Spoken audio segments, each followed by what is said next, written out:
We make knives specifically for law enforcement, really first responders of any kind, military, firefighters, EMTs, all of that. We make survival knives, we make hunting knives, we make really a little bit of everything. We've got over 250 active models that we make day in, day out. We do everything right here in Idaho. This is where it all starts, right here. This is the first step.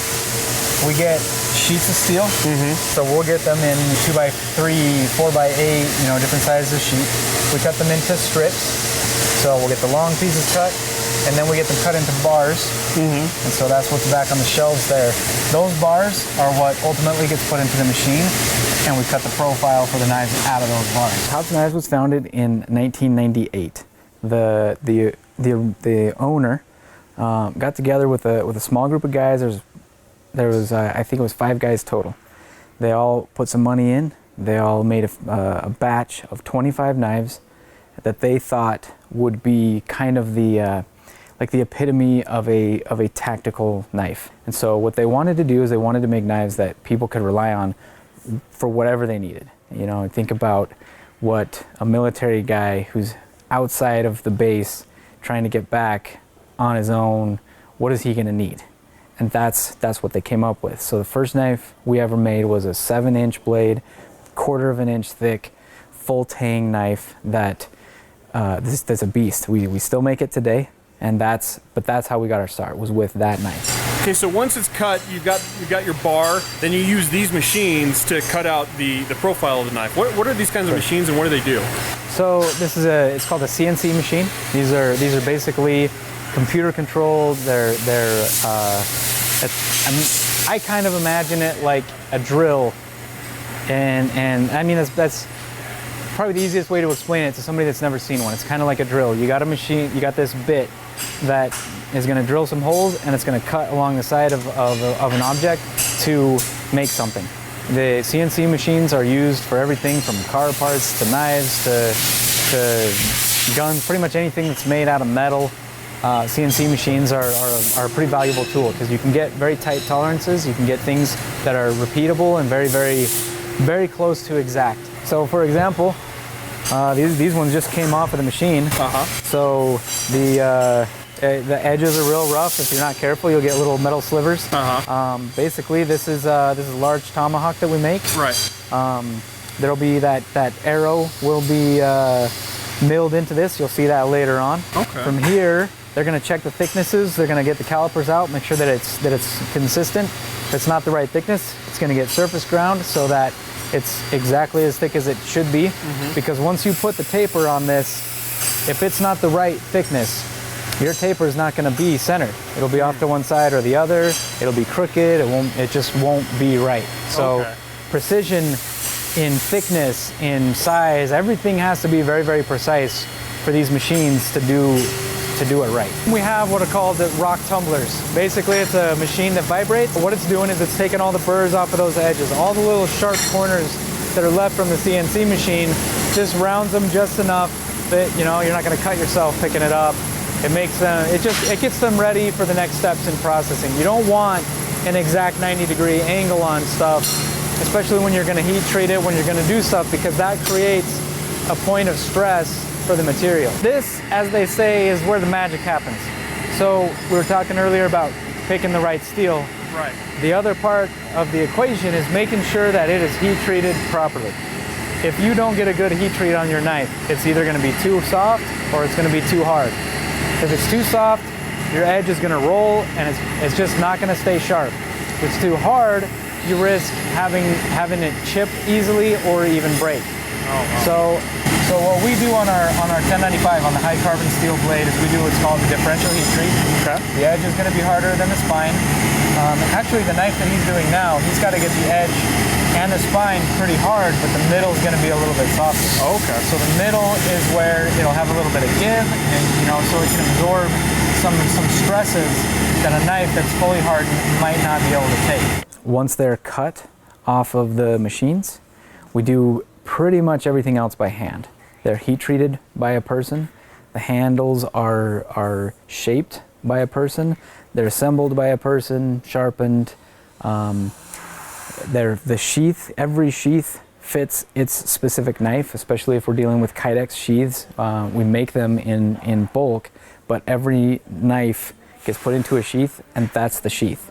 It's not gonna go in multiple sheaths. So we put it in that sheath, we make sure that sheath fits, that knife goes out the door. So, but yeah, it's all, we start with machines, we finish everything by hand. So we fit in this niche that's kind of a mix between a standard production assembly line type company and a custom knife type company. These have been coated with a proprietary, or gone through a proprietary process. Yeah, so they've gone through a process that actually shows the heat treat that we were talking about earlier. Oh, very cool. So it's a differential heat treat. It's a little bit darker along the edge than it is on the rest of the knife. You can kind of see that. Maybe it's a little more obvious on the ones down here. Oh yeah, for sure. But you can see that dark line. That's where the steel is hardest, and then the rest of it is a little bit softer. Okay. So that is the actual finish on the steel. It doesn't, you can't wipe it off. That's the surface finish on it. So what we do from here is we take them into this booth right here. They're painted with Cerakote. We're using a clear Cerakote for this knife, so that the finish shows through the paint. Oh, okay. And that's Cerakote was one of the only clear paints that we could get that it didn't yellow once it was cured. So after they're painted, they're thrown in the oven for a couple hours.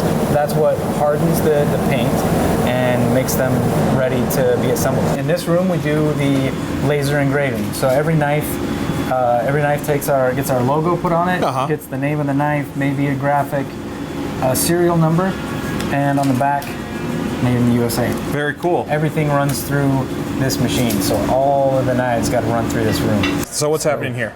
So basically everything, so the paint's all done, the engraving's all done, the handles have been made, everything's ready to be put together.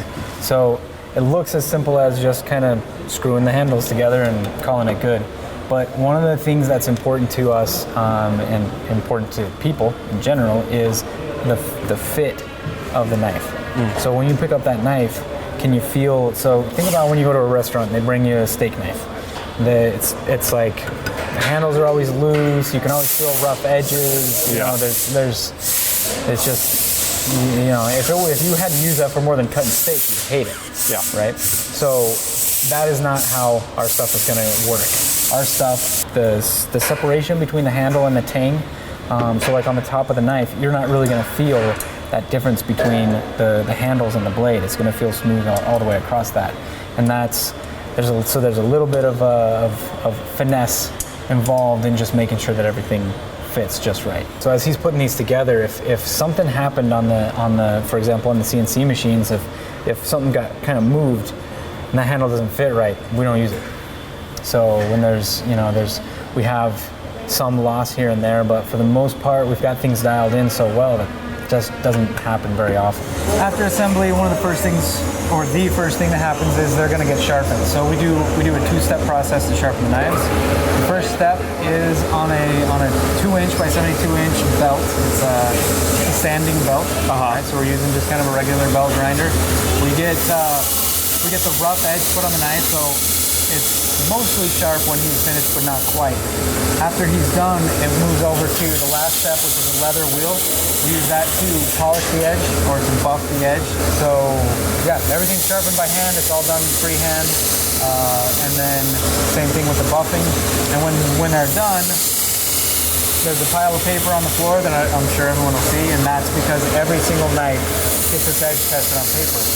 And if it doesn't cut cleanly through the paper, if it catches at any point, that means that there's a spot that didn't quite get sharp, or they missed part of the burr or something, and they'll redo it. So now it's on to shipping. They're done. They're done. It's been sharpened. It's got its sheath. It's clean.